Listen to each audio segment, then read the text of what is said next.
नमस्कार दोस्तों, मैं गौरव हिंदुस्तानी आप सभी का स्वागत करता हूँ साहित्य के इस अनोखे मंच पर जिसका नाम है स्वर्णिम साहित्य प्रेमियों का संसार। श्रीमान महावीर उत्तरांचली द्वारा लिखित उनकी पुस्तक बहुचर्चित कहानियों से एक अनमोल कहानी जिसका शीर्षक है कद्रदान। शाम पूरी तरह ढलने को थी क्योंकि सब जगह लाइटें जल उठी थीं। हमेशा की तरह बाजार सजा हुआ था। तमाम कोठों भीतर का माहौल अमूमन वही था जैसा विभाजन के दौरान में लिखी गई सआदत हसन मंटो की अनेक कहानियों में दिखाई पड़ता है।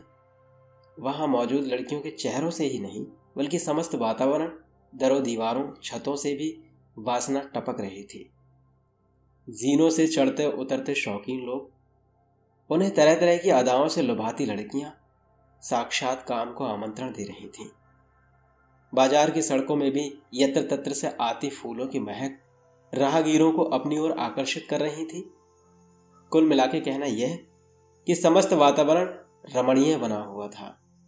कोई दलाल लेन देन को लेकर ग्राहक से बहस लड़ाई झगड़ा कर रहा था तो कोई बड़े प्रेम से ग्राहक को फंसा रहा था।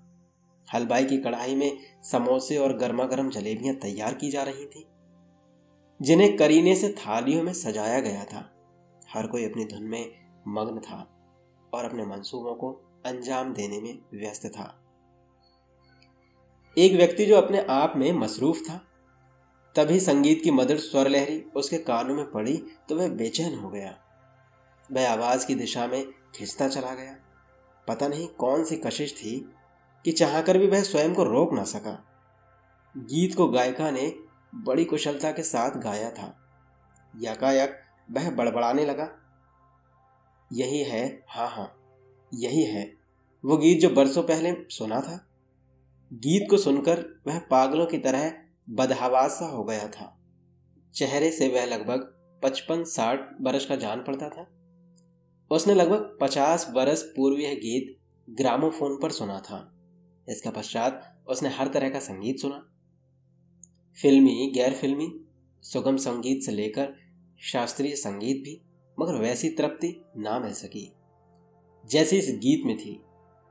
उस गीत की खातिर वह अनेकों शहरों के कई संगीत विक्रय केंद्रों अर्थात म्यूजिक स्टोर से लेकर बड़ी बड़ी सभाओं और महफिलों में गया, मगर अफसोस वह गीत दोबारा कहीं सुनने को ना मिल सका। यहाँ तक कि इंटरनेट पर यूट्यूब में भी उसने गीत के बोलों को तलाश किया, किंतु व्यर्थ। वहां भी वह गीत उपलब्ध नहीं था।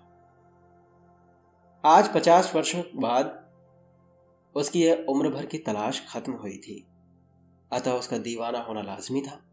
वह निरंतर आवाज की दिशा में बदहवास सा बढ़ता रहा। आवाज कोठे के प्रथम तल से आ रही थी। एक पुराने से ग्रामोफोन पर उस गीत का रिकॉर्ड बज रहा था। वह हैरान था। कंप्यूटर और मोबाइल के अत्याधुनिक दौर में कोई आज से 50-60 साल पुराने तरीके से पुराना गाना सुन रहा था। शायद कोई उससे भी बड़ा चाहने वाला यहां मौजूद था। आप बड़े शौकीन आदमी मालूम होते हैं बाबू साहिब, कोठी की मालकिन शबाना ने अपनी जुल्फों को झटका देते हुए कहा। शौकीन? ये गीत? ओह, मैं कहाँ हूं? वह व्यक्ति किसी नींद से जागा था। आप सही जगह आए हैं हुजूर, यहां हुस्न का बाजार सजा है। शबाना ने ताली बजाई और लगभग दर्जन भर लड़कियां एक कतार से कक्ष में प्रवेश कर गईं। माफ करना, मैं रास्ते से गुजर रहा था कि गीत के बोल मेरे कानों में पड़े। बांसुरी हूं मैं तिहारी, मोए होठों से लगा ले सांवरे, उसने उतावला होकर कहा। यह तो गुजरे जमाने की मशहूर तवायफ रंजना बाई का गाया गीत है, जिसे गीत संगीत के शौकीन नवाब साहब ने रिकॉर्ड करवाया था। इसकी बहुत कम प्रतियां ही बिक पाई थीं। फिर यह गीत हमेशा हमेशा के लिए गुमनामी के अंधेरों में खो गया था।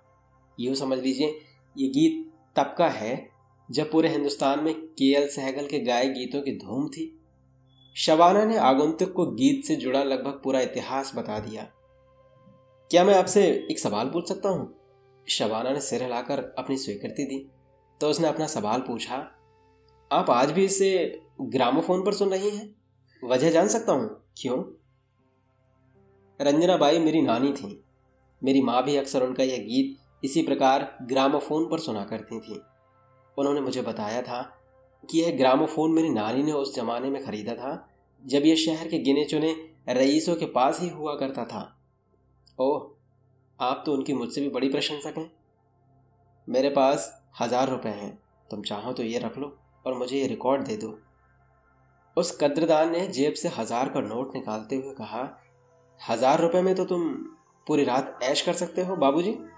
इस बेकार में पड़े रिकॉर्ड पर क्यों 1000 रुपये खर्च करते हो? शबाना ने फिर से डोरे डालते हुए कहा। यह गीत मैंने 8-10 बरस की उम्र में सुना था। इसके पश्चात उसने इस गीत के पीछे अपनी दीवानगी की पूरी राम कहानी शबाना को कह सुनाई। फिर अपनी दूसरी जेब से एक और नोट निकालते हुए कहा, ये 500 रुपये और रख लो, मगर अल्लाह के वास्ते मुझे ये रिकॉर्ड दे दो।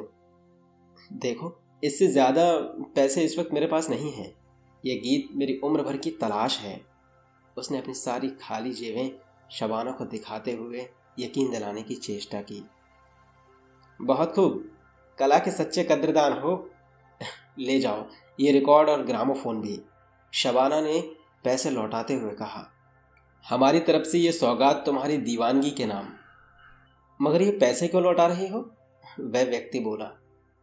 हम बाजारू औरतें जरूर हैं, मगर कला हमारी आत्मा में बसती है और हम कला का सौदा नहीं करती, शबाना ने बड़े गर्व से कहा। यही थी हमारी आज की कहानी कद्रदान। कैसी लगी हमारी आज की कहानी?